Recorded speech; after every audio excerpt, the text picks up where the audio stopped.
හොඳයි. යෝගා කළාම ස්ට්‍රෙස් එක අඩු වෙනවා. මේ කතාව අපි කොච්චරනම් අහලා තියෙනවද නේද? ඒත් ඇත්තටම මේක පිටිපස්සේ විද්‍යාවක් තියෙනවද? නැත්නම් මේක නිකම් විශ්වාසයක් විතරද? අපි හරියටම හොයලා බලමු විද්‍යාව මේ ගැන කියන්නේ මොකක්ද කියලා. ඇත්තටම අද කාලෙදී මේ පීඩනය, මේ ආතතිය කියන එක අපේ ජීවිතේ කොටසක් වෙලා වගේ. ඉතින් සහනයක් හොයාගෙන ගොඩක් දෙනෙක් යෝගා වගේ දේවල් වලට යොමු වෙනවා. හැබැයි ප්‍රශ්නේ තියෙන්නේ මේක ඇත්තටද වැඩ කරනවද? මේ ජනප්‍රිය විශ්වාසීය පිටිපස්සේ ඇත්ත විද්‍යාවක් තියෙනවද? අපි අද හොයන්න යන්නේ අන්න ඒ ප්‍රශ්නෙට උත්තරයක්. හරි. ඉතින් මේකට සම්පූර්ණ උත්තරයක් හොයාගන්න නම් අපි මේක දිහා පැති දෙකකින් බලන්න ඕන. එක පැත්තකින් අපි බලනවා ලොකු විද්‍යාත්මක විශ්ලේෂණ. ඒ කියන්නේ දහස් ගානකගේ දත්ත අරගෙන කරපුවා. අනිත් පැත්තෙන් අපි බලනවා යෝග කරන කෙනෙක්ගේ පෞද්ගලික අත්දැකීම. ඒකල ඒ ගමන ඇත්තටම දැනෙන්නේ කොහොමද කියන එක. හරි. එහෙනම් අපි යමු අපේ විමර්ශනයේ පළවෙනි කොටසට. මෙතනදී අපි බලන්න යන්නේ මහා පරිමාණ සාක්ෂි. ඒ කියන්නේ දැනට තියෙන හොඳම ඉහළම මට්ටමේ විද්‍යාත්මක සාක්ෂි මොනවද කියන එක. පැහැදිලි උත්තරය හොයාගන්න එක ලේසි වැඩක් නෙවෙයි. බලන්නකෝ පර්යේෂකයෝ මුලින්ම විද්‍යාත්මක පත්‍රිකා 3845ක්ම අරගෙන තිනවා. හිතා ගන්න පුරුවන්ද? ඊට පස්සේ ඒ ගොඩෙන් මේකට අදාළම හොඳම ප්‍රමිතිය නිහලම අධ්‍යයනයන් ටික විතරක් පෙරලා අරගෙන තිනවා. ඉතින් මේකෙන්ම හිතා ගන්න පුරුවන් මේක කොච්චර සීරියස් විදිහට කරපු වැඩක්ද කියලා. මේ වගේ අධ්‍යයනයකට කියනවා මෙටා විශ්ලේෂණයක් කියලා. සරලවම කිව්වොත් මේක එක පර්යවේෂණයක් නෙවෙයි, මේක අධ්‍යයනයන් ගොඩක අධ්‍යයනයක්. හිතන්නකෝ එකම මාතෘකාවක් ගැන කරපු හොඳම අධ්‍යයනයන් ඔක්කොගම ප්‍රතිඵල එකට අරගෙන ඒ හැම එකකින්ම අපිට ගන්න පුළුවන් ලොකු චිත්‍රේ මොකක්ද කියලා බලනවා. අන්න ඒකයි මෙටා විශ්ලේෂණයක් කියන්නේ. ඒක නිසා මේකෙන් ලැබෙන නිගමන හරිම ප්‍රබලයි. හරි. ඉතින් ප්‍රතිඵල මොනවද? පරීක්ෂකයෝ ප්‍රධාන වශයෙන් කරුණු දෙකක් දිහා තමයි බලලා තියෙන්නේ. එකක් යෝගා කරන්න පටන් ගත්ත ගමන්ම කෙටි කාලිනව ආතතියට මොකද වෙන්නේ කියන එක. අනිත් එක තමයි මාස ගාණක් යාට පස්සේ දිගු කාලිනව තියෙන බලපෑම මොකද්ද කියන එක. ඉතින් මේ මුළු දත්ත ගොඩෙන් අපිට ලැබෙන තීරණාත්මකව නිගමනය තමයි මේ. යෝගා මගින් කෙටි කාලිනව ආතතිය අඩු කරන්න පුළුවන් කියන එකට පැහැදිලි සාක්ෂි තියෙනවා. ඒ කියන්නේ නිකම් එන්නවට වඩා යෝගා කරන එකකින් සහනයක් ලැබෙනවා. හැබැයි මෙතන හැබැයි එකක් තියෙනවා. කතාවේ අනිත් පැත්ත තමයි දිගු කාලීනව බැලුවම. උදාහරණයක් විදිහට මනෝචිකිත්සාව වගේ වෙනත් ක්‍රියාකාරී ප්‍රතිකාරයක සසඳද්දී යෝගා වලට කියලා විශේෂ වාසියක් තියෙන බවක් මේ දත්තවලින් පේන්නේ නැහැ. හරි. එතකොට දත්තවලින් අපිට කියන්නේ එක කතාවක්. ඒ තමයි කෙටි කාලීන වාසියක් තියෙනවා කියන එක. ඒත් මේ ඉලක්කම් මේ ප්‍රස්තාර පිටුපස්සේ ඉන්න ඇත්ත මිනිස්සෙක්ට මේ ගමන ඇත්තටම දැනෙන්නේ කොහොමද? දැන් අපි බලමු ඒ කතාව. මේකට අපි බලන්නේ හරිම රසවත් ගැඹුරු අධ්‍යයනයක් ගැන. මෙතනදී පර්යවේෂකයෝ සති 16ක් තිස්සේ විශ්වවිද්‍යාල ශිෂ්‍යාවන් කණ්ඩායමක් යෝගා පුහුණු වෙනකොට ඔවුන්ව හරිම ළඟින් නිරීක්ෂණය කරලා ඔවුන්ගේ දිනපොත් සටහන් පවා අධ්‍යයනය කරලා තියෙනවා. ඉතින් මේ අධ්‍යයනයෙන් හෙළිවෙන වැදගත්ම දේ තමයි ආතතියෙන් මිදිලා සම්සුන් වෙන එක කෙලින් පාරක් නෙවෙයි කියන එක. ඒක හරියට වංගු ගොඩක් තියෙන පාරක් යනවා වගේ. මේ ගමනේ අදියර කීපයක් තියෙනවා. මුලින්ම පීඩාවට මුහුණ දෙනවා. ඊට පස්සේ හැඟීම් දෝලණය වෙන උස් පහත් වෙන කාලයක් එනවා. ඊට පස්සේ තමයි ටිකින් ටික සංසුන් බවක් හොයාගන්නේ. අවසානයේදී මානසිකව ශක්තිමත් වෙනවා.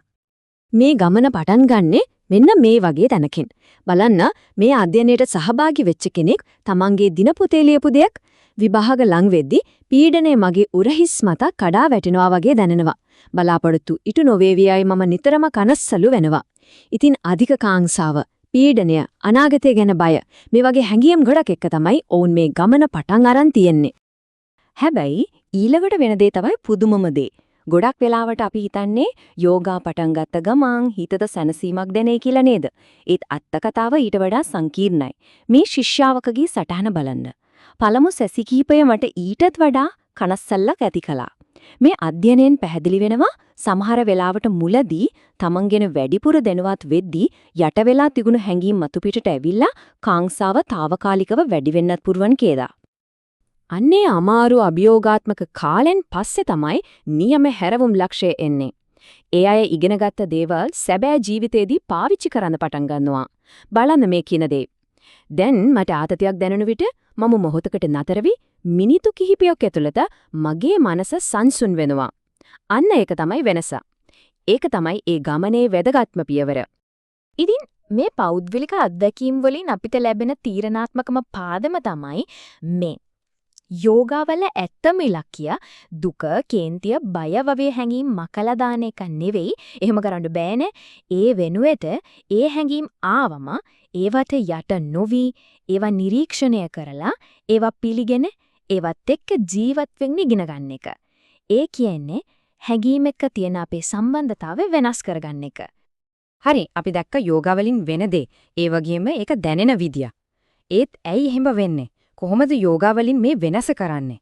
අපි දැන් බලමු මේක පිටිපස්සේ තියෙන විද්‍යාව. ශරීරයයි මොළයයි ඇතුලේ ඇත්තකම මොකක්ද වෙන්නේ කියලා. පර්යේෂණ වලින් පෙන්වන විදිහට යෝගාවලින් අපේ ශරීරයේ මොළයේ තැන් කිහිපයකටම බලපෑමක් වෙනවා. එකක්, ඒකෙන් මොළයේ නියුරෝප්ලාස්ටිසිටි කියන හැකියාව, ඒ කියන්නේ මොළයට වෙනස් වෙන්න, අලුත් සම්බන්ධතා හදාගන්න තියෙන හැකියාව වැඩි කරනවා.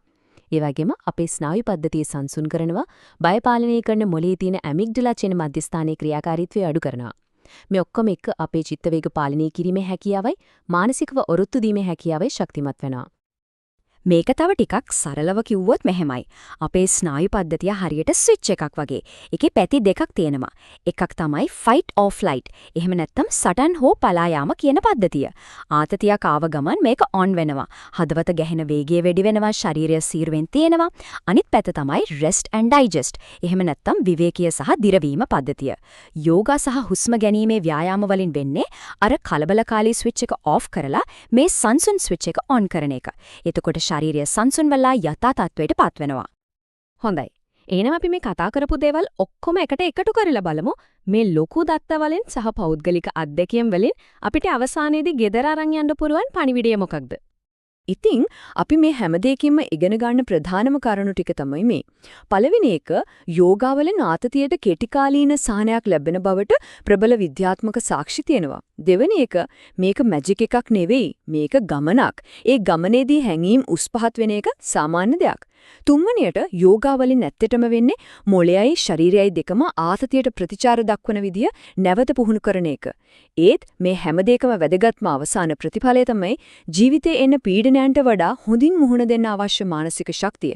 ඒ කියන්නේ ඔරොත්තු දීම හැකියාව ගොඩනැගෙන එක.